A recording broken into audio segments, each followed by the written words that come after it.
Hello everyone. आइए start करते हैं बेसिक्स ऑफ अकाउंटिंग से आज। तो will keep the medium of conversation English, Hindi English, ताकि आप सब लोग आराम से समझ पाएं। देखिए, बेसिक्स ऑफ अकाउंटिंग हम लोग स्टार्ट करने वाले हैं। मैं आपके सामने एक प्रेजेंटेशन शेयर करता हूं सबसे पहले, and then I will tell you in detail कैसे हम करेंगे इसको और पूरा प्रैक्टिकली समझेंगे। देखिए,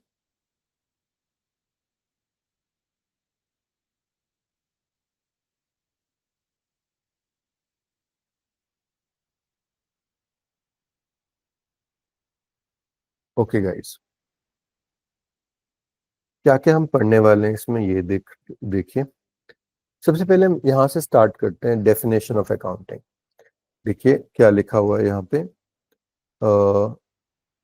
accounting definition by AICPA. AICPA is a body called American Institute of Certified Public Accountants. So this is largest body of public accountants, that is say in very simple words chartered accountants.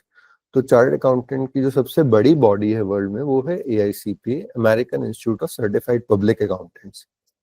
उसके हिसाब से ये definition है accounting की। Accounting is the art of recording, classifying, and summarizing in a significant manner and in terms of money, transactions, and events which are in part at least of a financial character and interpreting the results thereof.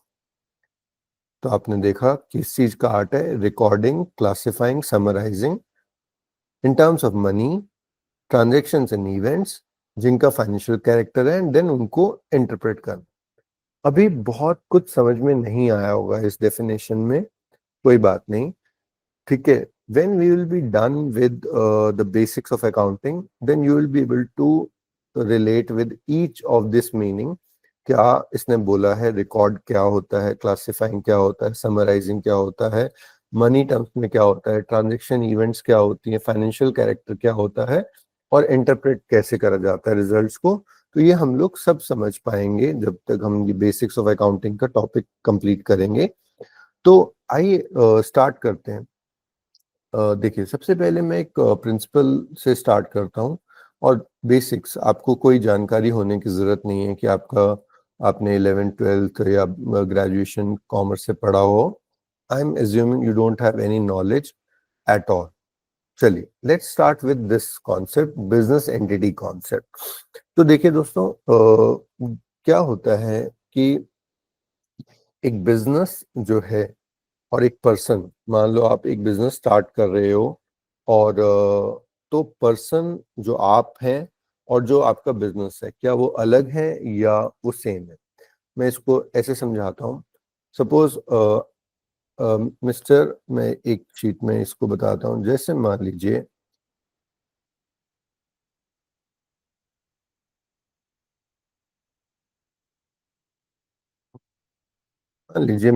Mister A ने एक business start किया,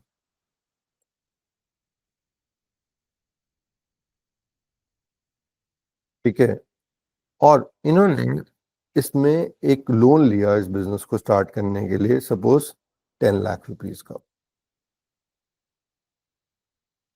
अब इनका business मान लीजिए नहीं चल पा रहा, ठीक है, और इनके बिजनेस के एसेट्स जो है, क्योंकि इनको लॉसेस हो गए इनके बिजनेस में, इनके बिजनेस के एसेट्स सिर्फ सिर्फ सिर्फ 4 लाख के रह गए बाद में। जो कैश और बैंक बैलेंस और जो मशीनरी वगैरह खरीदी, उसकी वैल्यू सिर्फ 4 लाख रह गई। अब क्या बताइए कि अगर अब ये एसेट्स 4 लाख के रह गए और लाइबिलिटी जो है, लाइबिलिटी मतलब जो पैसा देना है किसी को, वो 10 लाख हो गया है, क्या बाकी 6 लाख इसके पर्सनल एसेट से रिकवरी करी जा सकती है? बताइए।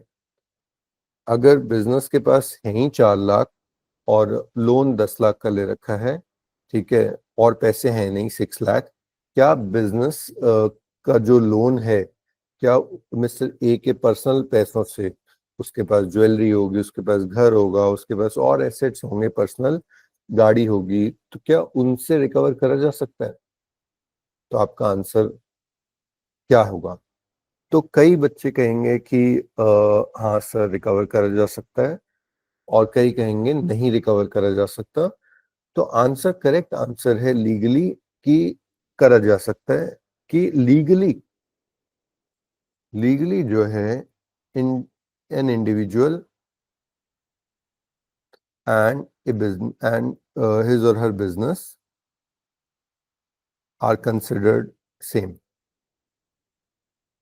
तो लीगली जो है, आप और आपका बिजनेस एक ही माने जाते हैं। ठीक है, एक इंडिविजुअल के केस में लीगली आप और आपका बिजनेस एक ही माने जाते हैं। अगर आपके एसेट्स कम पड़ गए आपकी लायबिलिटीज को मीट करने के लिए, तो जो लेंडर है, जो पैसा जिसने दिया है, वो आपके पर्सनल एसेट से रिकवरी कर सकता है, वो पुलिस बुला सकता है, और ये आपके पर्सनल एसेट से रिकवरी करी जा सकती है। तो आप ये समझिए कि एक लीगली हम लोग देखें तो एक इंडिविजुअल और उसका बिजनेस सेम माना जाएगा। ठीक है। हाँ, कंपनी केस में अगर है, एक प्राइवेट लिमिटेड कंपनी है या एक पब्लिक लिमिटेड कंपनी है, वहां पे ये सिचुएशन डिफरेंट होती है। लीगली कंपनी और उसके ऑनर्स अलग माने जाते हैं। बट जहां तक बात है एक इंडिविजुअल या एक पार्टनरशिप फर्म की, वहां पे लीगली वो और उनका बिजनेस जो है वो सेम माने जाते हैं। यानी कि अगर उनके बिजनेस के एसेट्स कम पड़ गए तो उनके पर्सनल एसेट से रिकवरी कर सकता है लेंडर। जिसने लोन दिया है, जिसने पैसा उधार दिया है या सामान उधार दिया है, वो उनके पर्सनल एसेट से रिकवरी कर सकता है। लेकिन अकाउंटिंग के पॉइंट ऑफ व्यू से, जो मैं पॉइंट एक्सप्लेन करना चाह रहा हूं, अकाउंटिंग के पॉइंट ऑफ व्यू से हमेशा business and owners are different.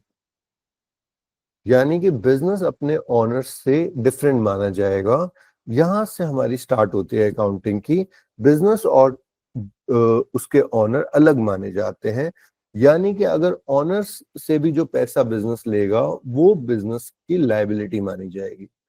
यानी कि ऑनर्स से भी जो बिजनेस पैसा लेगा वो बिजनेस की लायबिलिटी मानी जाएगी। वो बिजनेस के लिए एक तरफ से एसेट होगा कि पैसा बढ़ रहा है, और साथ में एक लायबिलिटी भी बनेगी टुवर्ड्स ओनर्स, क्योंकि बिजनेस एंटिटी कॉन्सेप्ट है या सेपरेट एंटिटी कॉन्सेप्ट है कि business is considered as different from the person doing the business. दोबारा से लिखता हूं मैं, business is different from a person doing the business. अब ये कॉन्सेप्ट यहाँ पे जो है इंडिविजुअल के लिए भी अप्लाई होता है, ये पार्टनरशिप फर्म के लिए भी अप्लाई होता है,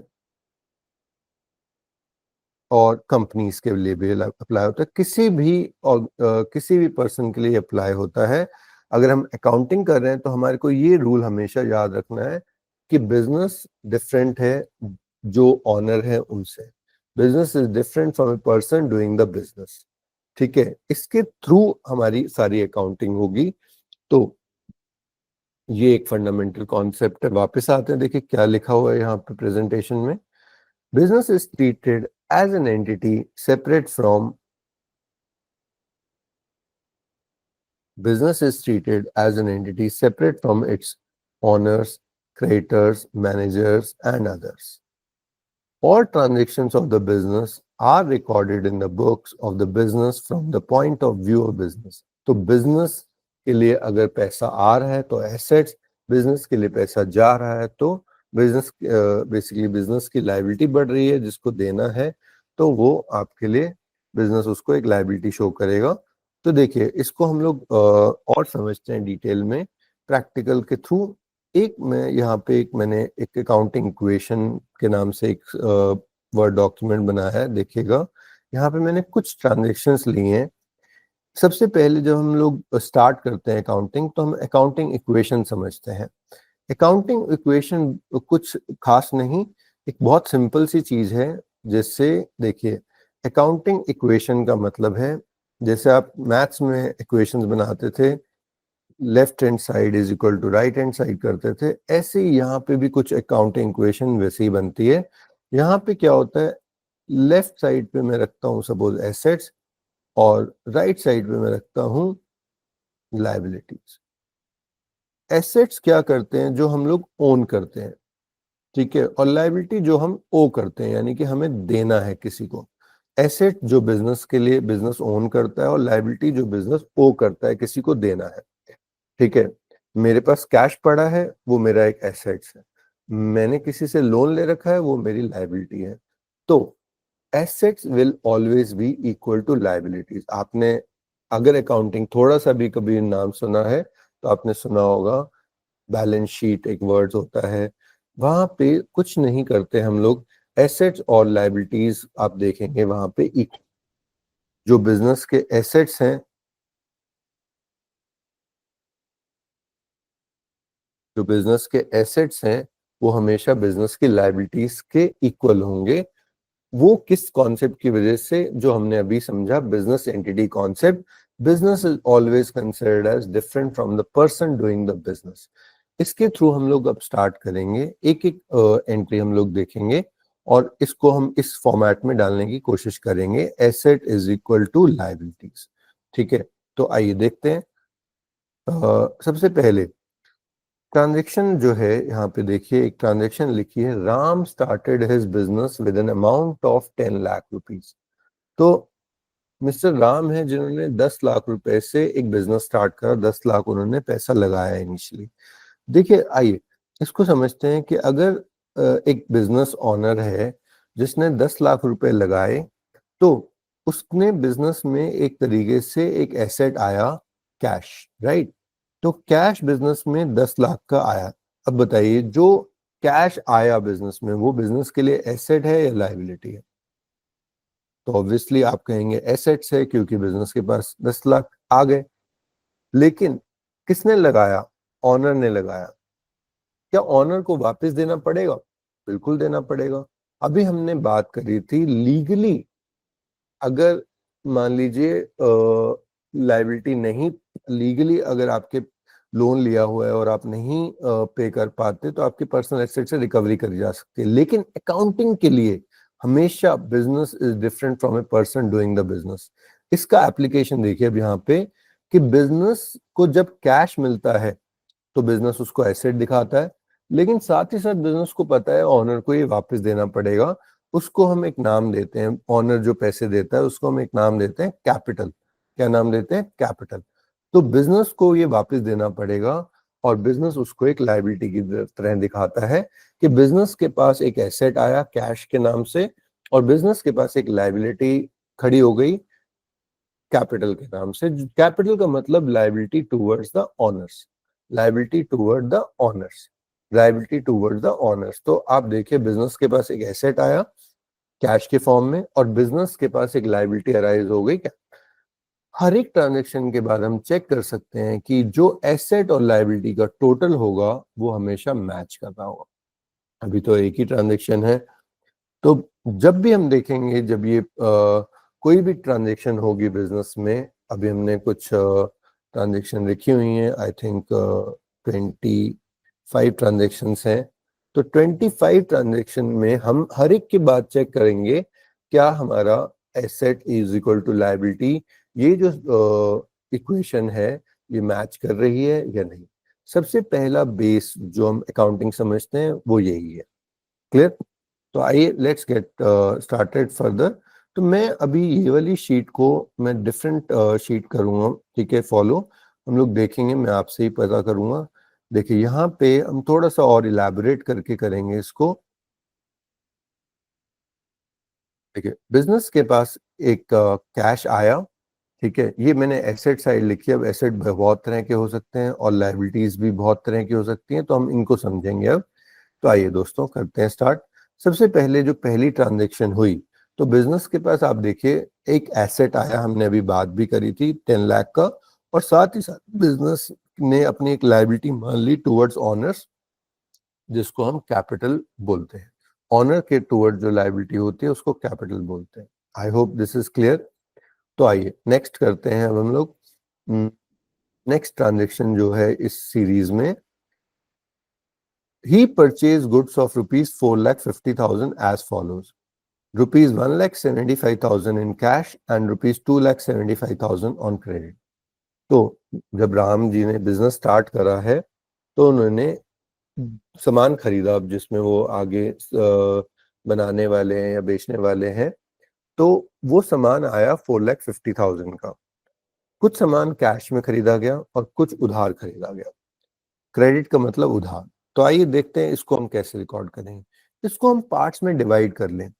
हम सपोज पहले बात करते हैं जो 1,75,000 कैश में खरीदा उसका क्या हुआ। लेट अस डिस्कस दिस कि जो 1,75,000 कैश में खरीदा सामान उससे क्या होगा। सोचिए जरा, जो 1,75,000 आपने कैश में खरीदा सामान, तो अभी मैं इधर दिखाता हूँ फिर मैं उसमें दिखाऊंगा। तो आप बताइए, जब आपने कैश में सामान खरीदा तो क्या हुआ कैश को, कि कैश आपका 175 का गया। Is it making sense? बिल्कुल गया। लेकिन सामान आ गया। सामान क्या है आपके लिए? एसेट है, लायबिलिटी है? कैश तो चला गया लेकिन सामान आ गया। सामान बिजनेस के पास जो पड़ा होता है, जो गुड्स जिनमें वो डील करता है, उसको इन्वेंट्री बोलते हैं या स्टॉक बोलते हैं, वो आ गया, वो बिजनेस के लिए एक एसेट है। तो आप देखिए इसके बाद भी ये अकाउंटिंग इक्वेशन मैच कर रही है। अभी मैंने क्रेडिट वाला नहीं लिया, ठीक है, I will show you combine effect. तो उसके बाद इस बार लायबिलिटी पे कोई इंपैक्ट नहीं पड़ा, एक एसेट बढ़ गया कैश और एक एसेट कम हो गया दैट इज स्टॉक। तो ये आप देखिए कि आपका 175 से कैश कम हो गया और 175 से आपका स्टॉक बढ़ गया। तो 10 लाख आपके एसेट रहे और फिर भी 10 लाख आपकी लायबिलिटीज रही। Is it making sense? तो इस बार स्टॉक भी आपका बढ़ गया। यहाँ पे स्टॉक के नाम से और एक एसेट आ जाएगा। आई hope this is okay, understood. एक और चीज था यहाँ पे, देखिए कि 2,75,000 का सामान उधार में भी खरीदा। इसका क्या होना चाहिए, जरा समझिए। अब जब 2,75,000 का सामान आया तो सामान एक एसेट है, वो आपके लिए बढ़ गया। और सामान अब उधार खरीदा है, किसी को पैसे देने पड़ेंगे बाद में या नहीं देने पड़ेंगे? बिल्कुल देने पड़ेंगे। जिनको पैसे हमें देने होते हैं सामान के लिए, उनको हम लोग क्या बोलते हैं? उनको हम लोग एक नाम देते हैं, पेबल्स, या इंडिया में उनको क्रेडिटर्स भी बोला जाता। पहले ग्लोबली भी बोला जाता था, बट अब जो नया नाम है ट्रेड पेबल्स है, बेसिकली ट्रेड पेबल्स। तो ट्रेड पेबल्स या क्रेडिटर्स आपका, कि ये आपको एक लायबिलिटी देनी पड़ेगी उनको, ठीक है जी। तो आपका एक एसेट बड़ा स्टॉक और एक लायबिलिटी बड़ी ट्रेड पेबल या क्रेडिटर्स। फिर आप चेक करेंगे इक्वेशन, फिर मैच करेगी। हर एक ट्रांजेक्शन के बाद ये इक्वेशन मैच करना बहुत जरूरी है। अगर मैच नहीं कर रही, इसका मतलब है हमने कोई गलती कर। ये double entry, dual entry accounting system में हर एक चीज का इम्पैक्ट दो जगह पड़ेगा। जैसे हमने देखा, एक एसेट बढ़ा, एक लायबिलिटी बढ़ी, एक एसेट बढ़ा, एक दूसरा एसेट कम हो गया, एंड सो ऑन। तो ये आप समझिए कि कभी भी ऐसा नहीं हो सकता अकाउंटिंग में कि asset will not be equal to liabilities. अगर ऐसा हो रहा है तो दैट मीन्स हमने कोई गलती करी। अदरवाइज पॉसिबल नहीं है कि ये ऐसी प्रॉब्लम आए कि asset will never be equal to liabilities, क्योंकि एसेट हमेशा लायबिलिटीज के इक्वल होते हैं। आई होप ये बात समझ में आती है। चल, लेट्स मूव फर्दर। देखिए, तो इसको हम लोग कैसे, इसको अगर हम लोग और समझें थोड़ा सा। अब ये देखिए, मैंने कंबाइन कर दिया। हमारे पास स्टॉक आया, एक आया जो आपका स्टॉक वो आया था, एक 175 का कैश आया। तो कैश जो स्टॉक आया, हमने स्टॉक बढ़ा दिया और कैश कम कर दिया। फिर हमारे पास स्टॉक आया 275 का, और स्टॉक आया तो हमने स्टॉक और बढ़ा दिया। और इस बार उधार खरीदा है तो हमने 275 से एक पेबल्स बढ़ा दिए या लायबिलिटी बढ़ा दी। इसके बाद फिर हमने टोटल करा, चेक करिए, इसके बाद हमने टोटल करा कि हमारा कैश जो रह गया 1,825 रह गया, that is total of these two. And फिर हमारा स्टॉक 450,000 हो गया, और हमारी लायबिलिटी साइड जो है 10 लाख की कैपिटल, 275 के पेबल। अगर मैं टोटल करूंगा एसेट और लायबिलिटी का, तो देखिए 12,75,000 मेरे लायबिलिटीज हैं और 12,75,000 ही मेरे एसेट। तो ये इक्वेशन कभी भी मिसमैच नहीं हो सकती अनलेस हमने कोई गलती कर। आई होप आपको कुछ समझ में आया इसके बारे में। Great. Okay guys, now let's move further. हम 25 ट्रांजेक्शन करेंगे आज का। क्लास का हमारा एजेंडा यही होगा फर्स्ट क्लास से। ऐसे इसी सीरीज में हम लोग फिर और क्लासेस करेंगे। आज हम अकाउंटिंग इक्वेशन करना सीखेंगे, फिर हम जर्नल एंट्रीज, फिर हम लेजर पोस्टिंग, फिर हम trial balance, balance sheet, PNL. तो इस तरीके से हम लोग मूव करेंगे। अगली ट्रांजेक्शन है purchase the computer costing ₹60,000 on credit. तो आपने अब अपना एक कंप्यूटर खरीदा, बिजनेस में काम करना है, कंप्यूटर खरीदना पड़ा आपको, तो 60,000 रुपए का कंप्यूटर खरीदा उधार पे। अब सोचिए इसमें क्या होगा। पहले दिमाग में ही रखते हैं, फिर सीधा उस इक्वेशन जाएंगे। कंप्यूटर, एक तो कंप्यूटर आ रहा है बिजनेस में। कंप्यूटर जो होता है बिजनेस के लिए कोई क्या होता है, एसेट है या लायबिलिटी है? एसेट, कि बिजनेस उसको ओन करता है। मेरे पास जो कंप्यूटर है मेरे बिजनेस में, वो मेरा एक एसेट है, बिजनेस का एक एसेट है। ठीक है जी। तो कंप्यूटर एक एसेट है। क्या ये एसेट तो है, क्या ये स्टॉक है? अनलेस मैं कंप्यूटर डीलर हूं या मैं कंप्यूटर मैन्युफैक्चरर हूं, ये मेरा स्टॉक नहीं है। मेरा काम क्या है? एजुकेशन, एडजेब चलाना। तो ये मेरे लिए कंप्यूटर जो है मेरा एसेट है, लेकिन मेरा स्टॉक नहीं है, ध्यान रखिएगा। तो ये मेरा एक एसेट है, 60,000 रुपए का मेरा एक एसेट है। और मैंने उधार खरीदा है या कैश में खरीदा है? उधार खरीदा है, तो वापस देना पड़ेगा बाद में किसी को पैसा, बिल्कुल। तो एक तरफ से मेरा एक एसेट बढ़ेगा कंप्यूटर के नाम से, और दूसरी तरफ से मेरा एक लायबिलिटी बढ़ेगी, पेबल। ठीक है। आइडली हम ट्रेड पेबल और अदर पेबल्स अलग अलग कर सकते हैं, लेकिन अगर रखा भी है कोई बात नहीं। अभी आपके अंडरस्टैंडिंग के लिए हमने एक ही रखा है, पेबल्स।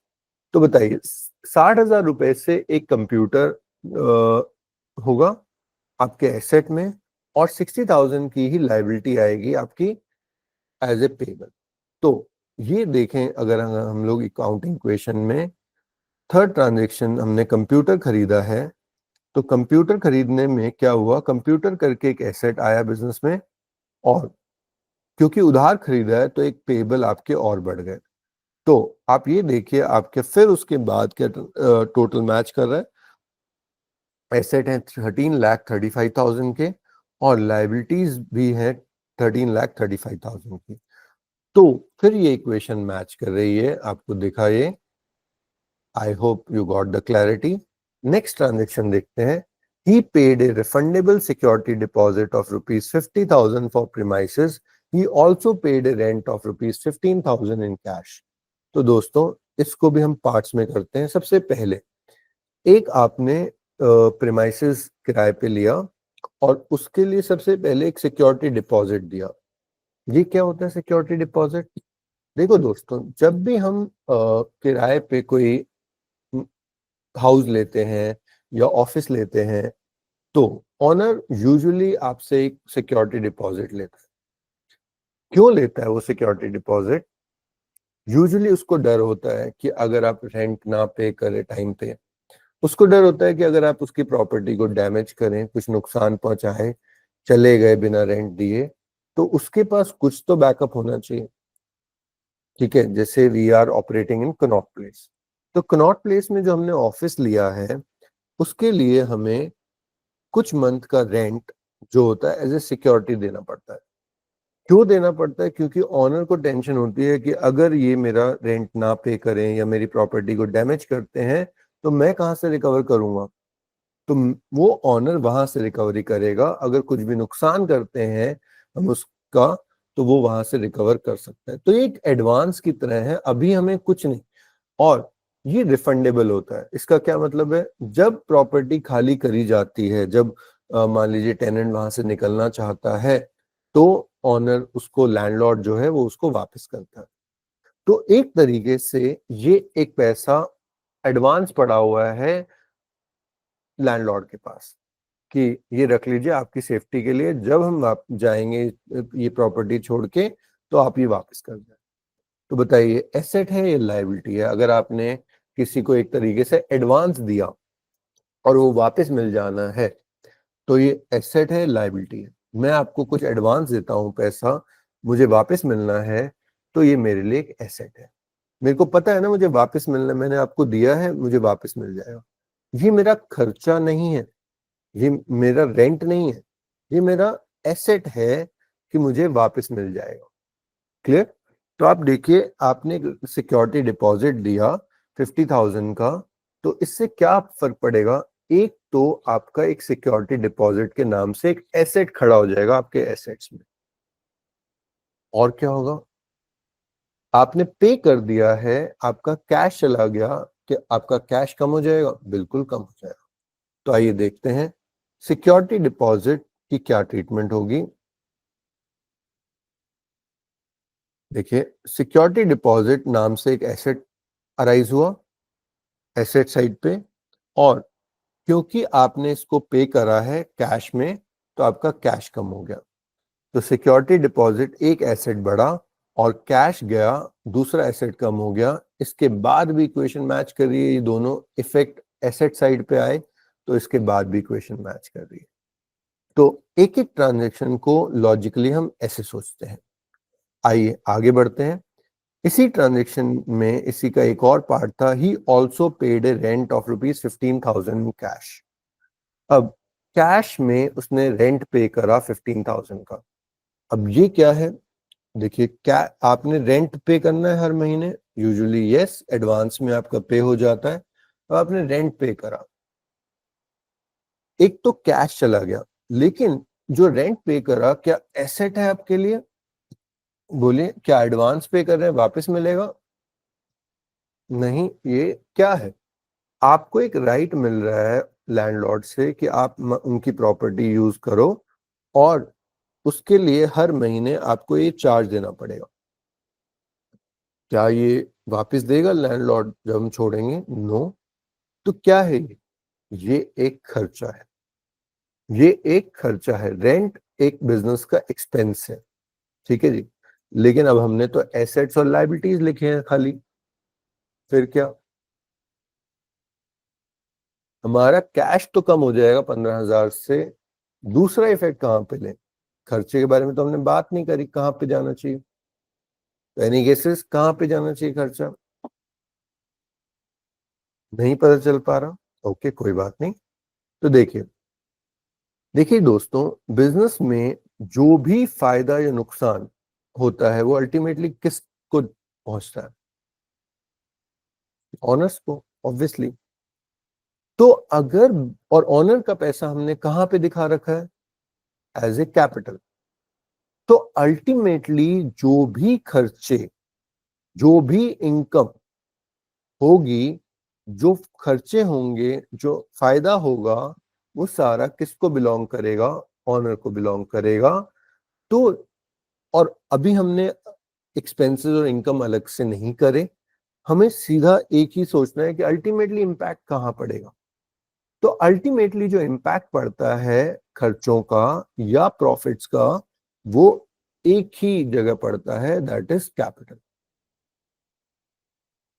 क्योंकि सारे खर्चे, सारी इनकम, सारा नेट प्रॉफिट और लॉस बिलोंग्स टू ऑनर। तो जब भी हम कोई खर्चा पे करते हैं या जब भी हमें कोई प्रॉफिट होगा तो वो कैपिटल में एडजस्ट होगा। बिजनेस अगर कोई खर्चा होता है तो नुकसान हो रहा है एक तरीके से, बिजनेस की कैपिटल उससे कम हो जाएगी। ऑनर्स लाइक जो बिजनेस को टुवर्ड्स ऑनर पे करना होगा वो कम हो जाएगा। कोई फायदा हुआ तो बिजनेस की ऑनर्स की टुवर्ड्स लायबिलिटी बढ़ जाएगी, कैपिटल बढ़ जाएगी। क्लियर जी? दोबारा से समझे, रेंट एक एसेट नहीं है, रेंट एक खर्चा है। ये खर्चा पहले तो एक कैश गया तो कैश एक एसेट कम हो गया। अब दूसरा इफेक्ट जो है वो क्या करे? रेंट एक खर्चा है, खर्चे और इनकम आपकी कैपिटल को इंपैक्ट करेंगे। खर्चों से बिजनेस की लायबिलिटी टुवर्ड्स ऑनर कम हो जाएगी, और प्रॉफिट से बिजनेस की लायबिलिटी टुवर्ड्स ऑनर्स बढ़ जाए। तो देखते हैं इसको कैसे डील करेंगे। देखिए दोस्तों, खर्चा है 15,000 का रेंट, 15,000 कैश कम हो गया, और बिजनेस की लायबिलिटी टुवर्ड्स ऑनर कम हो गई, क्योंकि नुकसान फायदे सारे ऑनर के अल्टीमेटली कैपिटल में एडजस्ट होंगे। कोई फायदा भी होता है वो भी ऑनर को जाएगा। ठीक है जी, रेंट रिसीव होता तो वो ऑनर को कैपिटल में मिल जाता। आई होप दिस इज ओके। तो उसके बाद चेक करें कि अभी भी अकाउंटिंग वेशन मैच कर रही है। बिल्कुल, देखिए ये आपका 13,20,000 के एसेट्स हैं, और इधर जो लायबिलिटीज हैं वो भी 13,20,000। तो ये बहुत बढ़िया सिस्टम है। आइए हम नेक्स्ट ट्रांजेक्शन देखते हैं। आई होप यहां तक सबको क्लियर है। देखिए, he opened a bank account with cash of ₹40,000। ठीक है जी, बैंक अकाउंट खोला कैश से 40,000। अब पैसा कैश में कब तक रखोगे दोस्तों? बैंक अकाउंट खोल लिया। अब बैंक बैलेंस जो बिजनेस के लिए है वो एक एसेट है या लायबिलिटी है? एसेट है। और कैश, बैंक बैलेंस बढ़ रहा है और कैश बैलेंस कम हो रहा है। तो बेसिकली बहुत सिंपल ट्रांजेक्शन है। एक एसेट बढ़ रहा है दैट इज बैंक, और दूसरा एसेट कम हो रहा है दैट इज कैश। तो बैंक बैलेंस को बढ़ाएंगे और कैश को कम करेंगे। ये आपको बस इतनी सी ट्रांजेक्शन थी कि कैश कम हुआ 40,000 से और इधर बैंक बैलेंस बढ़ गया। तो अल्टीमेटली फिर 40,000 का एसेट कम हुआ और 40,000 का एसेट बढ़ गया। क्या फिर अकाउंटिंग इक्वेशन मैच करेगी? Definitely yes. लायबिलिटी साइड पे कोई चेंज नहीं हुआ, एक एसेट बढ़ा एक एसेट कम हो गया, दैट्स इट। फिर आप मैच कर सकते हो टोटल 1320, उधर भी 1320। I hope you are getting some clarity. आइए नेक्स्ट ट्रांजेक्शन करते हैं। He sold goods costing rupees 2 lakh for rupees 5 lakh in cash, amount received by check। देखिए, बिजनेस ने क्या करा, 2 लाख का सामान था, 5 लाख में बेचा और चेक से पैसे मिले। हो सकता है ऐसा क्या, 2 लाख का सामान 5 लाख पे? हमें हम अकाउंटेंट लोग हैं, हम मुंशी लोग हैं, हमें ये नहीं देखना कि बिजनेस ने कितना फायदा कमाया। आप अपना काम करिए, ट्रांजेक्शन को रिकॉर्ड करिए।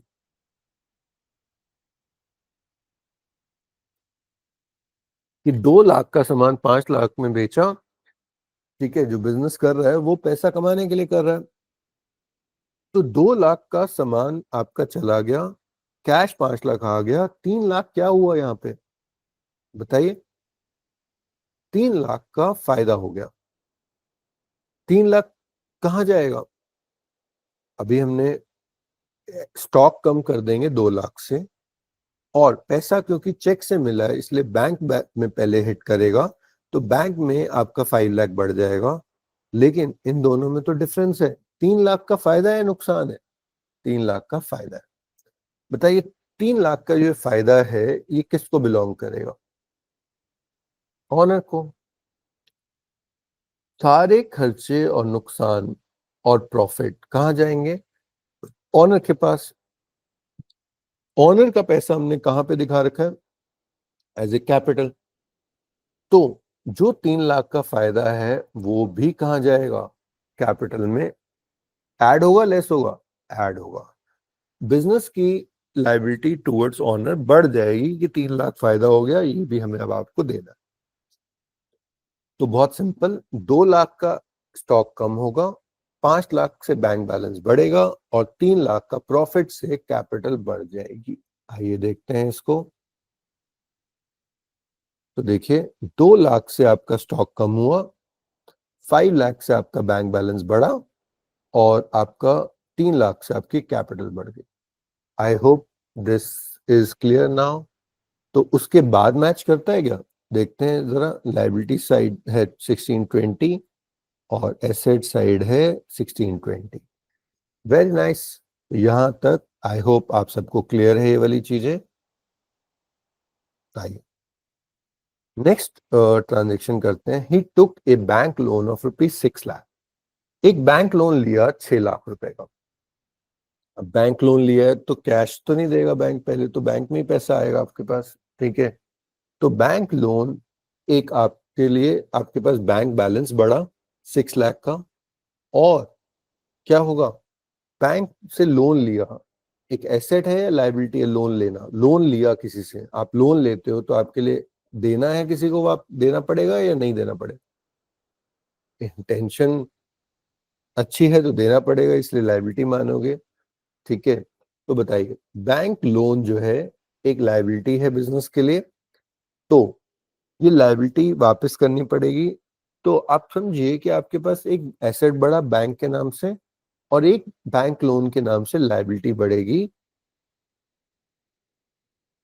बहुत सिंपल ट्रांजैक्शन है ये भी, जरा देखिए इसका क्या इम्पैक्ट पड़ेगा। बैंक बैलेंस बढ़ा 6 लाख से, ठीक है, और 6 लाख से आपकी एक लायबिलिटी बढ़ गई बैंक लोन के नाम से।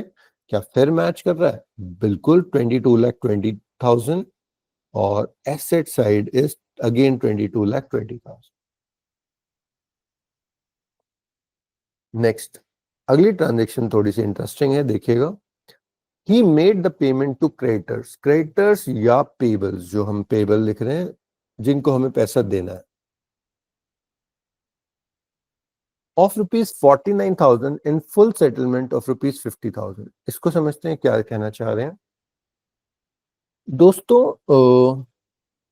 कई बार जब हम में किसी को पैसे देने होते हैं, ठीक है, और अगर हम जल्दी दे दें तो डिस्काउंट मिल जाता है। काफी बिजनेसेस देते हैं, हम लोग भी देते हैं। अगर कोई लम सम में पेमेंट करता है तो उसको थोड़ा सा डिस्काउंट मिल जाता है। बाकियों को सपोज अमाउंट देना है 10 लाख, इनको देना पड़ेगा सपोज 9 लाख या 9,50,000, राइट। तो ये क्या होता है, ये बेसिकली एक डिस्काउंट है जो आपको जल्दी पेमेंट करने के लिए मिल गया, ठीक है। ऐसे ही कुछ ट्रांजेक्शन यहां दे रखी है। क्या कहना चाह रहे हैं, एक मान लो पेबल को आपने, एक क्रेडिटर्स को आपने 50,000 देने थे, ठीक है, और फुल सेटलमेंट कितने पे हो गई, उससे बात करी, उसने कहा अभी दे दो, 49,000 में काम चल जाएगा, 1,000 रुपए आपके लिए डिस्काउंट। तो दोस्तों, ये 1,000 रुपए का फायदा हुआ आपको, नुकसान कि 50,000 देने थे। मान लो आप, मुझे 50,000 देने थे आपने, और मैंने बोला जल्दी दो, मुझे जल्दी चाहिए पैसा, 49 दे दो। सपोज आपने नॉर्मली मुझे 3 महीने बाद देने थे, मैंने कहा अभी दे दोगे तो 49 देने पड़ेंगे। तो आपने कहा बढ़िया है, 49 दे के अगर मेरा 50,000 कल लाइबिलिटी खत्म होती है तो इससे बढ़िया क्या है, बताइए। ये 1,000 रुपए, 1,000 रुपीज का आपको फायदा है, नुकसान? फायदा है। अब मुझे ये बताओ कि आपकी लाइबिलिटी जो है वो कितने से कम होगी। चलो पहले ऐसे नहीं, कैश कितने से कम होगा, आप कैश जो पे करोगे वो कितने से कम होगा? 49,000, आपकी जेब से कैश कितना जा रहा है? 49,000। आपकी लाइबिलिटी कितने से कम होगी? 49,000। नो, 49,000 से लाइबिलिटी नहीं कम होगी। क्या आप, अगर 49,000 से लाइबिलिटी कम होगी, इसका मतलब अभी भी बाद में आप उसको दिखा रहे हो कि 1,000 रुपए देना पड़ेगा। आपकी लाइबिलिटी कम हो रही है 50,000 से। कैश जरूर कम हुआ 49 जो आपने पे करा, लेकिन लाइबिलिटी 50,000 से कम हो रही है। क्यों लाइबिलिटी 50,000 से कम हो रही है? रीजन बीइंग कि आपने 50,000 रुपए का सेटल कर दिया 49 में। आपका, अब आपको 50,000 की लाइबिलिटी नहीं पे करनी, 49 में काम हो गया। 1,000 रुपए आपका फायदा हुआ है, वो आपको एक तरीके से डिस्काउंट रिसीव हुआ है। वो डिस्काउंट रिसीव आपके लिए इनकम है या फायदा है? सारे फायदे, सारे इनकम, सारे एक्सपेंसेस, सारे लॉसेस किसको बिलोंग करते हैं? कैपिटल को। तो वैसे ही ये फायदा भी किसको बिलोंग करेगा? ऑनर को, कैपिटल में जाएगा। तो आई होप कुछ हद तक क्लियर हुआ। देखिए इसको जरा कैसे करेंगे। आपका कैश कम होगा 49 से, सबसे पहले कैश को सोचते हैं। 49,000 से कैश कम होगा, लेकिन आपकी लाइबिलिटी जो कम हो रही है वो 50,000 से कम हो रहे हैं payable.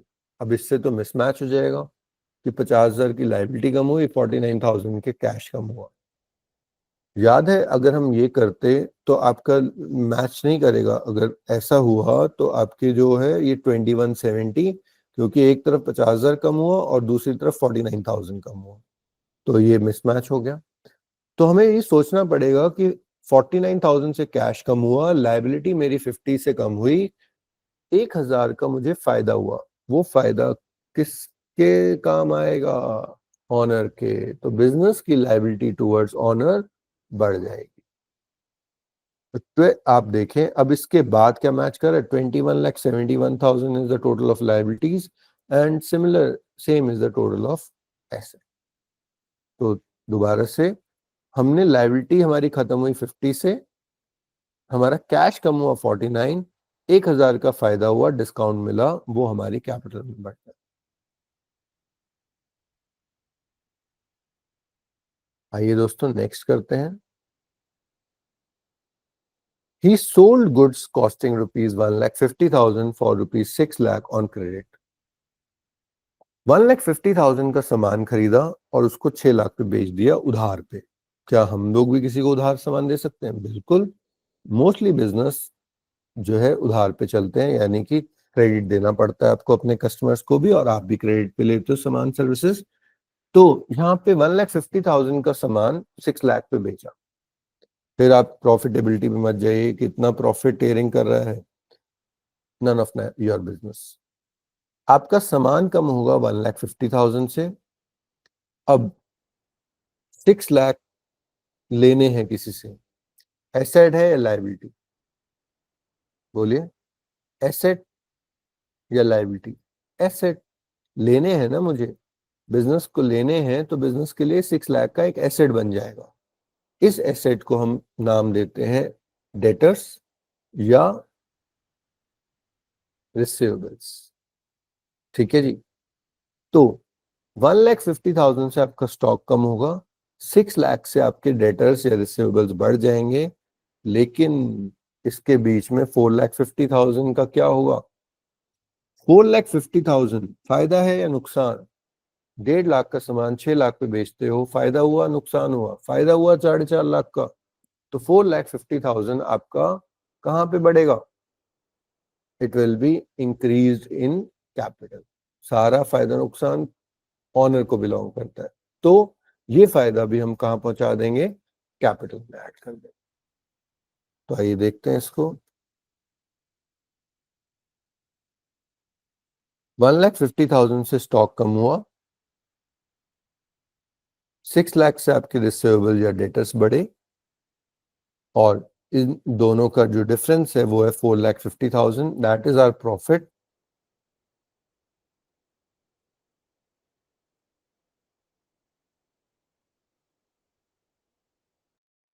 That is our profit.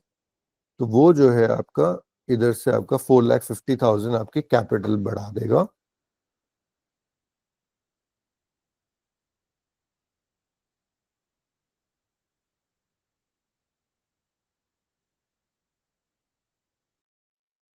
तो 4,50,000 आपकी कैपिटल बढ़ जाएगी।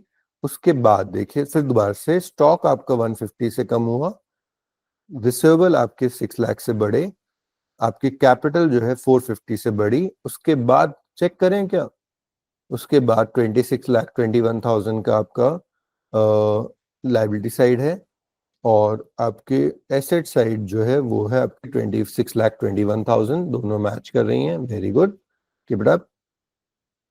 नेक्स्ट देखिए, he purchased furniture of rupees 1 lakh, rupees 40,000 paid in cash and rupees 60,000 on credit। आपने फर्नीचर खरीदा 1 लाख का, 40,000 कैश में और 60,000 उधार पे।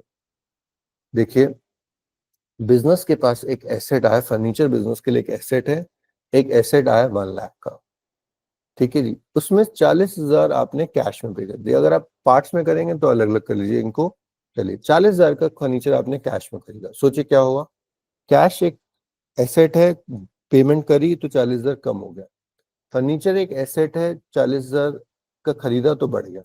तो फर्नीचर 40 से बढ़ेगा और कैश 40 से कम हो जाएगा। 60,000 का फर्नीचर जो उधार खरीदा उसका क्या होगा सोचिए। फर्नीचर एक एसेट है, बढ़ेगा 60 से, और उधार खरीदा तो पे करना पड़ेगा, पेबल 60,000 से बढ़ जाए। तो अगर हम इनको कंबाइन कर दें, फर्नीचर में 1 लाख बढ़ेगा, 40,000 कैश कम हो जाएगा और 60,000 आपके पेबल बढ़ जाए। आप अलग अलग भी कर सकते हैं अभी के लिए, नहीं तो कंबाइन कर सकते हो, चलेगा, वो भी दोनों ही चीजें चलेंगी। आप देखिए 40,000 यहाँ पे कैश कम हुआ, आप ऐसे समझिए यहाँ पे आपका 40,000 का फर्नीचर बढ़ा पहले, ठीक है जी। ये कैश वाली ट्रांजेक्शन पूरी हो गई, 40,000 कैश कम हुआ, 40,000 फर्नीचर बढ़ गया। अब क्रेडिट वाली कर देते हैं, 60,000 से आपका फर्नीचर बढ़ा और उधार लिया है तो 60,000 से आपके पेबल्स बढ़ गए 60,000 से। तो अगेन उसके बाद फिर ये मैच कर रही होगी 26,81,000 and 26,81,000। I hope this is clear. अगले में कॉन्सेप्ट है, he hired an employ, paid salary for 11 months at 5,000 per month and salary is outstanding for 1। Okay दोस्तों, इसके लिए एक कॉन्सेप्ट डिस्कस करना पड़ेगा मुझे। देखिए ये कॉन्सेप्ट है accrual concept. Business transactions are recorded when they occur and not when the related payments are received on. दो सिस्टम्स होते हैं अकाउंटिंग के, एक को बोलते हैं कैश बेसिस और एक को बोलते हैं एक्रूअल बेसिस।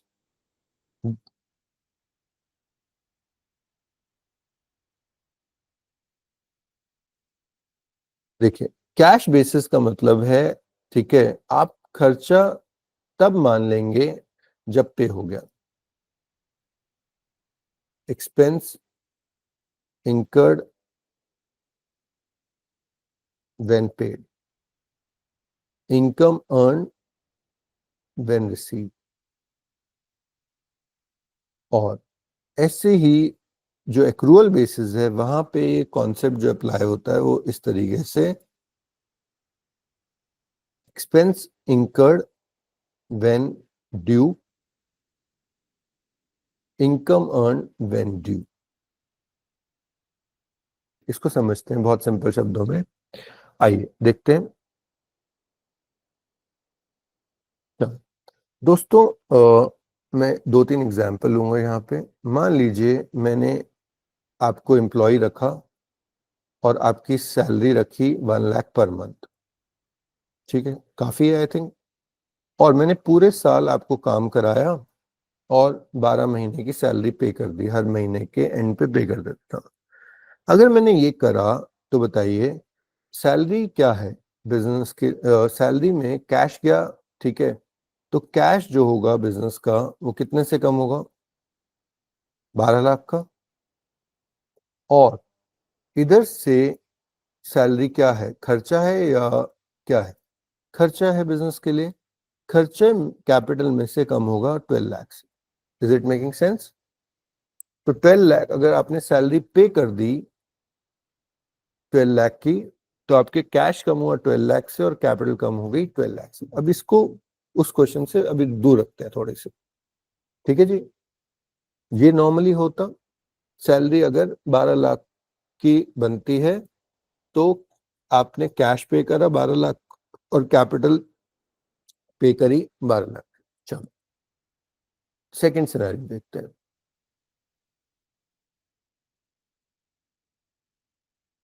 सेकंड सिनेरियो है, मैंने कहा यार आपकी सैलरी ना मैं पे जरूर करूंगा, अभी मेरे पास पैसे नहीं है, ठीक है, जब मेरे पास पैसे आ जाएंगे तब पे कर दो। और मैंने आपको पूरा साल काम कराया और अभी पे नहीं करा। क्या लगता है लॉजिकली, क्या मुझे आपको पैसे देने पड़ेंगे या नहीं? क्या मेरा खर्चा हो गया या नहीं हुआ? आप कहोगे हाँ पैसे तो देने पड़ेंगे, तो लायबिलिटी बन गई आपकी, ठीक है, आपके लिए मेरी लायबिलिटी बन गई। तो दोस्तों क्या होगा सोचो कि कैश तो गया नहीं, लेकिन अगर हम कैश सिस्टम फॉलो कर रहे होते, ठीक है, जो अकाउंटिंग में यूजुअली नहीं होता एक्सेप्ट स्मॉल बिजनेसेस, तो कैश सिस्टम फॉलो कर रहे होते तो मैं करता, अगर मैंने पे ही नहीं करा तो 0 और यहाँ पे भी 0। लेकिन ये सच्चाई नहीं है। क्या जब मैंने आपसे काम कराया है तो मुझे पैसे देने पड़ेंगे या नहीं? बिल्कुल देने पड़ेंगे। मेरा खर्चा हो गया या नहीं? मैंने काम करवा लिया आपसे, मेरा खर्चा हो गया या नहीं? बिल्कुल हो गया। सिर्फ देना बाकी है पैसे। याद है हमने लोन लिया था, वापस देंगे या नहीं देंगे? बिल्कुल देंगे। हमने उधार सामान खरीदा, देंगे पैसे वापस नहीं देंगे? बिल्कुल देंगे। तो दोस्तों, एक्रूअल सिस्टम का मतलब है अगर आपका खर्चा हो गया, ड्यू हो गया, तो आप मान लीजिए पेमेंट हुई या नहीं हुई डज नॉट मैटर। ऐसी इनकम जब एक्रू हो गई, एक्रूवर, जब आपकी इनकम एक्रू हो गई या ड्यू हो गई, तो आप उसको मान लीजिए, ना कि रिसीव होने पे। तो इसका क्या मतलब है? अब आपका खर्चा तो हो गया, आपको देना पड़ेगा, आपका नुकसान तो हो गया, तो नुकसान कहां से जाएगा? ऑनर पे बेयर करेगा। और अभी पे नहीं करा, एक तरीके से पेबल खड़े हो गए, जिसको हम सैलरी आउटस्टैंडिंग बोलेंगे या एक्रूड सैलरी बोलेंगे। सैलरी आउटस्टैंडिंग या एक्रूड सैलरी, मेरी एक लायबिलिटी खड़ी हो गई 12 लाख। आई होप यू अंडरस्टैंड। कैश तो गया नहीं, ठीक है, लेकिन मुझे पता है कि मेरा एक खर्चा हो गया क्योंकि मैंने काम करा लिया, और साथ ही साथ मुझे देना पड़ेगा ये। तो 12 लाख मेरी एक लायबिलिटी बन गई, जिसको हम सैलरी एक्रूड या सैलरी आउटस्टैंडिंग के नाम से बोल देते हैं। I hope this is clear. Now let's come to the third scenario. एक और सिनेरियो बनाते हैं जो इन दोनों का एक मिक्सचर हो। सपोज जो मैं सैलरी देता हूं वो 11 लाख पे हो गई, ठीक है, आउट ऑफ 12 लाख, और 1 लाख रह गई। मान लीजिए वो अभी ईयर एंड के बाद पे की जाएगी, ठीक है। और होता है ना यूजुअली, एक महीने की सैलरी अगले महीने की 7th को या 10th को, उसकी वजह से आपकी 11 लाख की सैलरी पे हुई और 1 लाख की अभी रह गई है। अब जरा देखते हैं कैश कितना कम होगा। कैश कम होगा 11 लाख से, लेकिन खर्चा पूरे 12 महीने का हो गया या नहीं? बिल्कुल हो गया। खर्चा तो 12 महीने का हो गया। मैंने काम तो करवाया ना अपने आपसे 12 महीने, और 1 महीने का पैसा मुझे देना पड़ेगा बाद में। तो वो अभी मेरे लिए एक लायबिलिटी हो गई। 11 लाख कैश कम हुआ, 12 लाख से कैपिटल कम हुई, और 1 लाख से आपकी salary outstanding that is liability बढ़। इधर 11 लाख कम हुआ टोटल, इधर 11 लाख कम। आई होप कुछ समझ में आया है ये। This is called application of accrual principle. तो अगर हमने पे कर दिया तो हमारा कैश भी कम हो गया और कैपिटल भी कम हो गई। अगर हमने इसको ऐसे भी पार्ट में डिवाइड कर सकते हो, जो हमने पे कर दिया तो वो खर्चा कैश से भी कम हुआ, कैपिटल से भी कम हो गया। ओके। जो हमने नहीं पे करा वो मेरा खर्चा तो है, लेकिन अभी पे नहीं करा, इसलिए वो मेरी लायबिलिटी। तो तब भी बात सेम है। तो इस तरीके से हम लोग एक्रूअल प्रिंसिपल फॉलो करते हैं। आइए जरा एप्लीकेशन इसकी देखते हैं उस शीट पे। देखिए, अब उस क्वेश्चन पे वापस चलिए। He hired an employee, paid salary for 11 months at 5,000 per month and salary is outstanding for 1 month. तो एक एम्प्लॉय हायर करा जिसकी सैलरी 5,000 रुपए है, 11 महीने की सैलरी पे कर दी और 1 महीने की बची हुई है। तो दोस्तों देखो, आपका कैश जो गया वो 55,000 गया, लेकिन आपका खर्चा, आपने पूरे 12 महीने काम करवाया किससे? आपने 12 महीने काम कराया, आपका खर्चा 60 हो गया, कैपिटल कम होगी 60 से। 5,000 आपको पे करना पड़ेगा बाद में, ठीक है। जब हम ये बना रहे हैं अकाउंटिंग इक्वेशन, तब तक नहीं था, मतलब तब हमने पे नहीं करा था। तो ये सैलरी आउटस्टैंडिंग के नाम से आ जाएगा। ऊपर देखिए लायबिलिटी साइड पे सैलरी आउटस्टैंडिंग 5,000। तो आपका 55,000 से एसेट कम हुए, 60,000 से आपकी कैपिटल कम हुई और 5,000 से आपकी लायबिलिटी बढ़ गई। क्या इसके बाद मैच कर रही है इक्वेशन? 26,26,000। और आइए देखते हैं यहाँ पे 26,26,000 बिल्कुल मैच कर रही है। नेक्स्ट पे चलते हैं। He paid insurance of rupees 10,000 for the full year on 1st October, year end 31st March. ये भी एक्रूअल का ही प्रिंसिपल है। देखिए, कई खर्चे हम एडवांस में भी दे देते हैं। आइए इसको देखते हैं।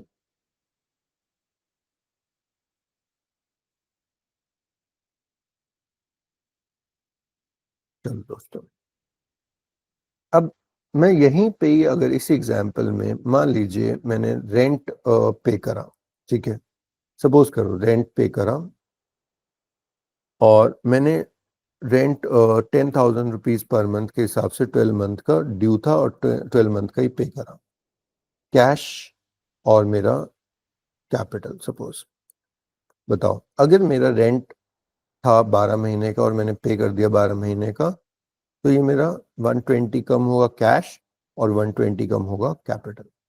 ठीक है जी। अब मैंने एक और सिनेरियो देखा कि रेंट ना मैंने 2 साल का दे दिया, rent paid for 1 year in advance, suppose 2 years in advance. ठीक है, हमने अगले 2 सालों का रेंट भी दे दिया। क्लियर? अब ये बताइए कि मेरा खर्चा कितने का है, या मैंने ये ऐसे समझिए, रेंट पेड मैंने 2 years का पे कर दिया। अगर बनता तो 1 साल का देना था, लेकिन 240 दे दिया। अब जरा चेक करते हैं अब क्या होगा। कैश कम होगा आपका 240 जो चला गया, लेकिन खर्चा कितने का? अभी 1 साल पहले 2 साल का खर्चा तो नहीं हुआ ना, इस साल का खर्चा इस साल आना चाहिए। तो आपका खर्चा जो हुआ वो सिर्फ इस साल का कितना है? 10,000 टू 12 ये खर्चा हुआ, राइट। बाकी क्या है डिफरेंस? वो आपने एडवांस पे कर रखा है। एडवांस किसी को देते हो, उसका यूटिलाइजेशन बाद में होगा, उसको हम प्रीपेड रेंट या एसेट बोलते हैं, एडवांस रेंट। तो ये आपका एक एसेट है। कितने का एसेट बन गया? जो अभी अगले साल यूटिलाइज होगा 120। एक एसेट कैश कम हुआ 240 से, जितना पैसा चला गया। आपका नुकसान जो होगा, खर्चा जो हुआ वो 120 का माना गया, और जो डिफरेंस है 120 वो आपका प्रीपेड रेंट है, यानी एडवांस रेंट दे रखा है, वो बाद में यूटिलाइज होगा। क्लियर? ऐसे ही जरा यहाँ पे देखिए, इंश्योरेंस में हुआ क्या। इंश्योरेंस का जो केस था यहाँ पे, वो आपने देखो कब पे करा, 1 अक्टूबर को पे करा और ये एंड 31 मार्च है। जरा देखते हैं, 1 अक्टूबर को लिया इंश्योरेंस, ठीक है, और ईयर एंड 31 मार्च, पूरे साल का इंश्योरेंस इकट्ठे देना पड़ा 10,000 रुपीज का। हमारा ईयर एंड जो है वो 31 मार्च है। ठीक है जी। आप जरा देखो कि इस साल का जो ये इंश्योरेंस कब तक चलेगा, इंश्योरेंस वैलिडिटी कब तक चलेगी? 1 अक्टूबर से नेक्स्ट 30 सितंबर तक। ये 10,000 इस टाइम पीरियड का खर्चा है, राइट। लेकिन मेरा ईयर एंड हो रहा है 31 मार्च को, तो दिस ईयर एक्सपेंस जो आएगा that will be only from 1 October to 31 March। Clear? ये कितना होगा? अगर देखें 10,000 पूरे साल का है तो ये 6 महीने हैं, तो ये 5,000 होगा। हमने पे कर दिया है 10,000, हमारा एक्सपेंस सिर्फ इस साल का 5,000 बनता है, दैट इज 6 मंथ्स का।